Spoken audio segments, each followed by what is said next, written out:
When we looked at the footage in slow motion, it was clear before the ball even made contact, the damage had already been done. And that's because we had to pull so hard on the goalie to get it moving that fast, we were peeling off the bracket and the whole back face in the process. So we reinforced the attachment of the bracket by adding 4 large diameter shear bolts and a carbon fiber cross member. And once we ran a test to simulate running the goalie with the old method versus the new method, yes, it was clear this would make a huge difference. Ship it. To solve the accuracy issues, we doubled the number of cameras to 22, which means we've doubled the number of eyes looking for the ball stickers, so we no longer have the issue where we sometimes would lose sight of the ball. And finally, for the speed, we just pushed the motors to 250% of the standard power levels, which doubled the robot's speed to 41 miles per hour. So with all those fixes in place, it was time for one final test to see if we were finally ready to face Cristiano Ronaldo.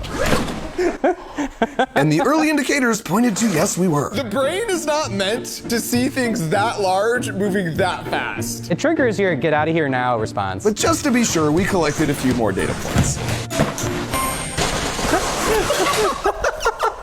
I think I'm really liking our chances. I think this is ready for the pros. And with that, let's go. We were off to Portugal. Did you get it? And it turns out Portugal's a beautiful country filled with really cool people. But unfortunately, we had no time to enjoy it because we had only one day to prepare to face off against their most famous countrymen. And out of the gate, disaster struck because once we got to the field and set things up, our goalie robot was basically missing every shot. Wait, did it move? No. But did you want it to move? Yes. Uh-oh. Something is wrong. We couldn't get a good read on the ball position because there was so much noise in the tracking signal. And this was really confusing because we hadn't changed anything. I wonder what that noise is from. It's so clean when we were in the States, right? I'm kind of surprised. I'm looking at sources of variability. And so as we stepped through all the sources of variability one by one, when we looked at the graph of the ball position from all the cameras and zoom all the way in, the ball seemed to be wiggling up and down just a tiny bit, about 1,500 times per minute, even though the ball itself was perfectly still.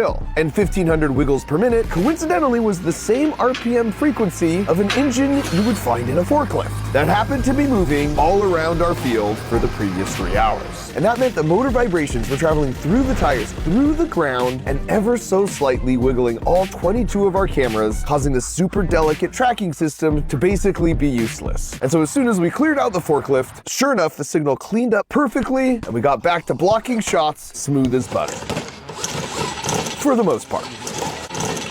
So while Ian stayed back to tackle that final bug in the code, I headed off to a Portugal World Cup qualifier game to do some last-minute recon on their star player before he would come over to meet our robot goalie after the match. Now, to be honest, I didn't learn much about Ronaldo's kicking game, but I did learn that his fans are very loyal. Would you be really not subscribed from Ronaldo for me?